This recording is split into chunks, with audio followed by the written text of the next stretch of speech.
Demonic presence at unsafe levels. Lockdown in effect. There are many demons, but there's only one. Electro-demon.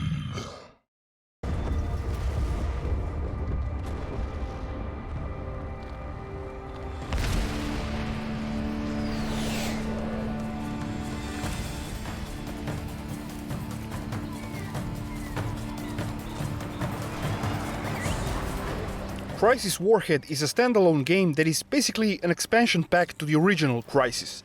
The game does not require that you have the original game installed, which is nice. It features improved and refined gameplay compared with the original game. The story follows a US Marine equipped with a special nanosuit that grants its wearer special abilities. You play as Psycho, a member of the Raptor team, and you get to see what happened on the other side of the island during the events of the first game. You're on a hunt for a specific container which contains, no pun intended, a nuclear warhead. What is actually in that container is something that you'll have to discover for yourself by playing the game. Your mission is to retrieve that container at any cost and not allow it to fall into Korean hands.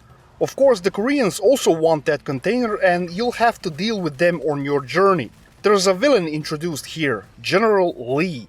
You get to see him in cutscenes and I kinda like him. I mean, the story in general is nothing special, but it's not expected to be something in a shooter of this type. The voice acting is pretty good overall, and General Lee has some interesting lines. Psycho has a British voice actor and he does a great job. All of the voice performances are pretty solid, I have no complaints. So, what's the gameplay like? Well, it's the same as in the original game, but it's a bit more refined and somehow it flows better, if that makes sense. The main thing in Crysis and in Crysis Warhead as well are your nanosuit abilities. You have maximum armor, which soaks up damage, then maximum speed, which lets you run very fast, then maximum strength, which allows you to jump higher, and the last one is maximum stealth, which turns you invisible and is the most useful power of them all. All of these powers use your energy bar, which recharges, but it also drains quite fast.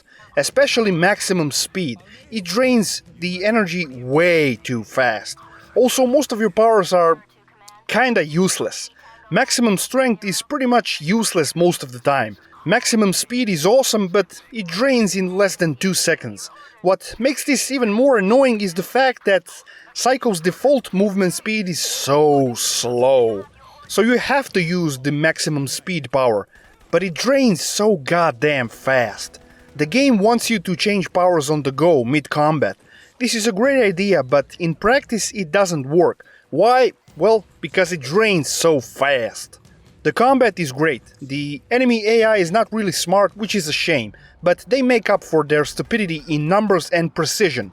They're like really precise in their shots, which is a bit cheesy, but then again it's a good balance since you have nanosuit abilities. And also they're very aggressive. Weapons are pretty great too, and you have a wide arsenal of guns at your disposal. What I loved in the first game and in this one as well is the ability to customize your weapon on the go. Wanna go stealthy? No problem, just stick a silencer. Wanna change to a red dot sights? No problem, you can do that on the fly. I always liked that in Crysis. Later on in the game you get introduced to the aliens. They're quite spongy, but I kinda dig them. I like their appearance and they add variation to the enemy roster. It would be boring if you just fight the Koreans the whole game. But when the aliens arrive, everything is frozen and you can't use your red dot sights because the glass is all frozen. I like that attention to detail. Crysis Warhead is a linear game, as was the original one, but it masks that linearity and it tries to trick you into believing it's a big open world. But the illusion actually works. You have objectives, but how you're gonna get there and what methods you'll use to achieve your goal, the game leaves that choice to you. The original game has a bit of a pacing problem, but Warhead feels a lot better. Much more better flow and pacing. I forgot to mention the vehicles. Yeah, you can drive vehicles in Crysis Warhead.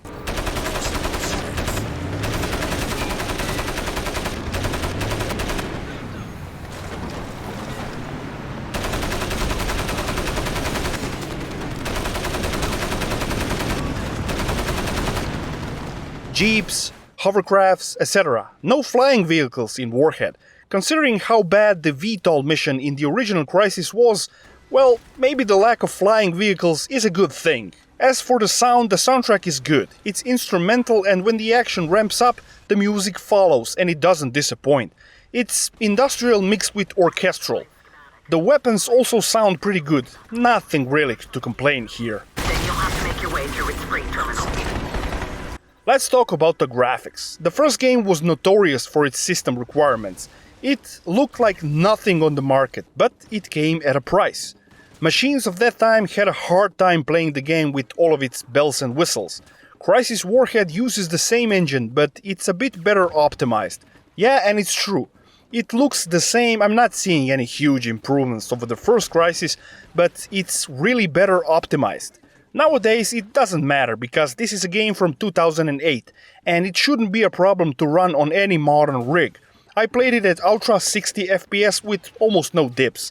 It was quite stable. The game uses the Cry engine too, and it came out in 2008, but god damn, it still looks pretty impressive. Especially when the island gets frozen and everything is covered with snow and frost. That shit is extremely impressive looking, even in 2020. There's also a level in the tunnels, which I enjoyed very much. It showcases the engine's strengths in indoor levels, and it also showcases the strengths of the engine's lighting and shadow capabilities. I was very impressed with this level. Crysis Warhead also has a great physics system, which is better than, well, almost any modern game. Houses, rooftops, barrels, everything has physics. It's impressive. Should you play this game? Well, yeah, you should if you're a fan of first-person shooters. Playing the original Crysis is not a requirement for playing Warhead, but I highly suggest that you play that game first and then Warhead. While this is a standalone game, it's still an expansion pack to the original game. Crysis and Crysis Warhead are true PC shooters, and were only released for the PC at launch. These games were designed for PC players first and foremost. That's what makes them special. Plus all the notoriety Crysis gained for its graphics. Please check out my review of the original Crysis, I'll put a link down in the description. Warhead is around 5 hours long, shame it's not a bit longer than that. But if you look at it as an expansion pack, well, yeah, the length is more than fine. This game can be had for cheap on GOG, and I highly suggest that you play it. It has its flaws and it's by no means perfect, but the good definitely outweigh the flaws in this case. If I had to give a score to this game, I'd give it 9.1 out of 10.